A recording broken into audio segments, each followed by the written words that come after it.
నమో బుద్ధాయ. గత జన్మ కర్మ ప్రభావం భవిష్యత్తు జన్మపై ఉంటుందని బుద్ధుడు విశ్వసించాడా? కర్మ నియమాన్ని గురించి బుద్ధుడు చాలా స్పష్టంగా చెప్పాడు. నీవు విత్తేదాన్ని బట్టే ఫలితం ఉంటుందని మొదట చెప్పింది బుద్ధుడే.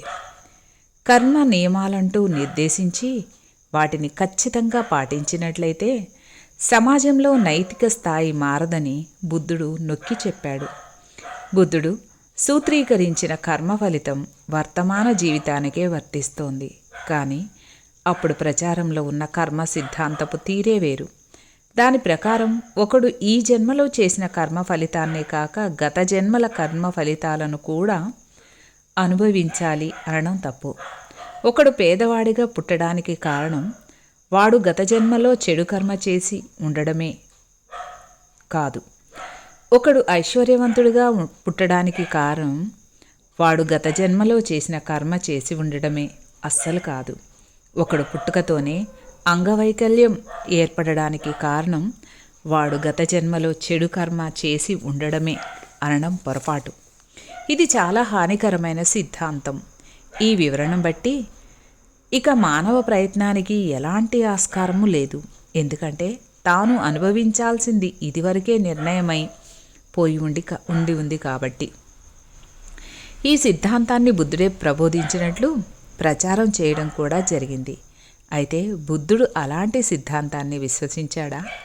ఈ సిద్ధాంతాన్ని గూర్చి అవగాహన చేసుకోవాలంటే పరిభాషిక పదజాలాన్నే అందుకు అనువుగా మార్చడం మంచిది.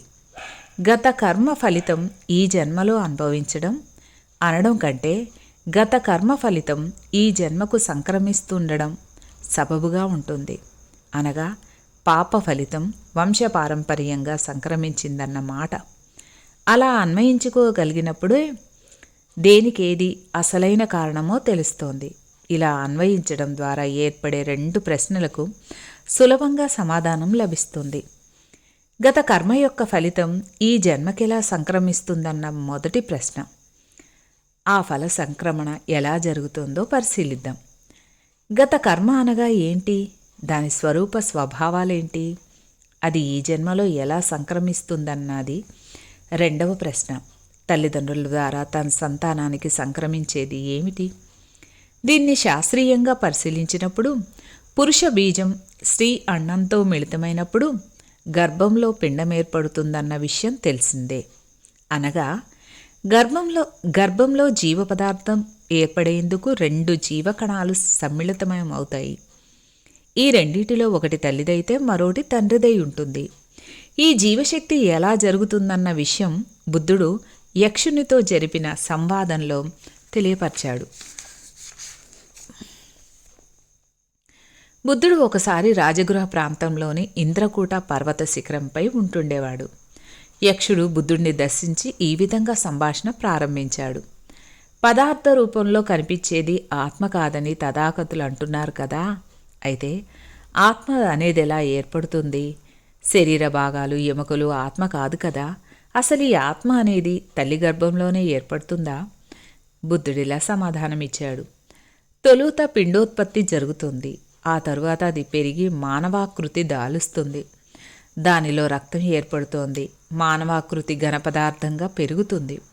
ఈ ఘనపదార్థానికి వెంట్రుకలు మొలుస్తాయి. అదేవిధంగా కాళ్లకు చేతులకు గోళ్లు ఏర్పడతాయి. తల్లి స్వీకరించే ఆహారం జీర్ణమై గర్భంలోని శిశువు కూడా అందజేయబడుతోంది. ఈ విధంగా శిశువు పెరుగుతోంది.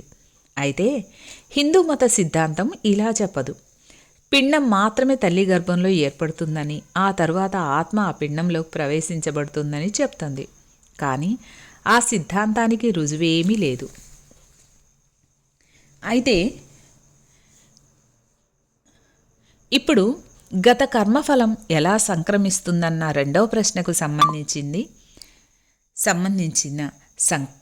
అది సంక్రమిస్తుందా లేక ప్రవేశిస్తుందా అన్నది పరిశీలించాల్సి ఉంది.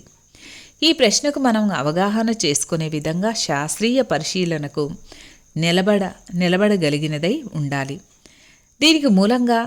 దీనికి ఎలాంటి సమాధానం చెప్పగలిగినప్పటికీ అది సబబైనదా కాదా అన్న విషయం శాస్త్రీయంగా ఎలా రుజువవుతుంది?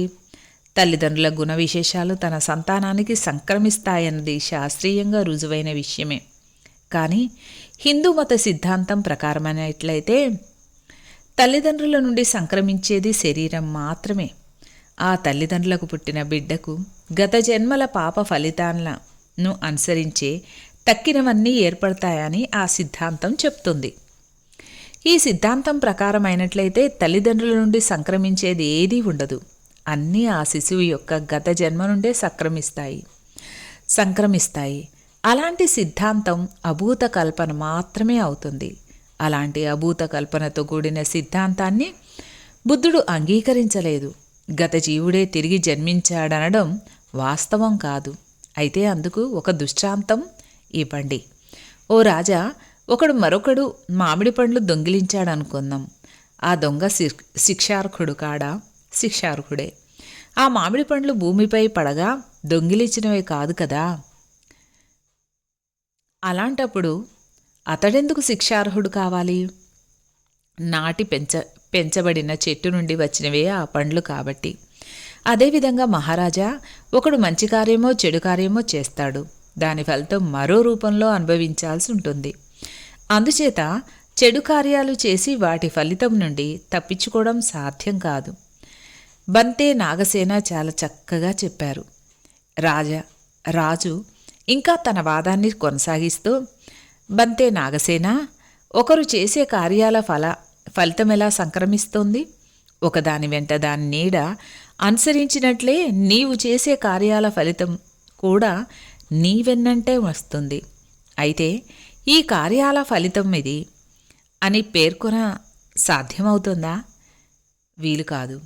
అదెలాగో వివరించండి.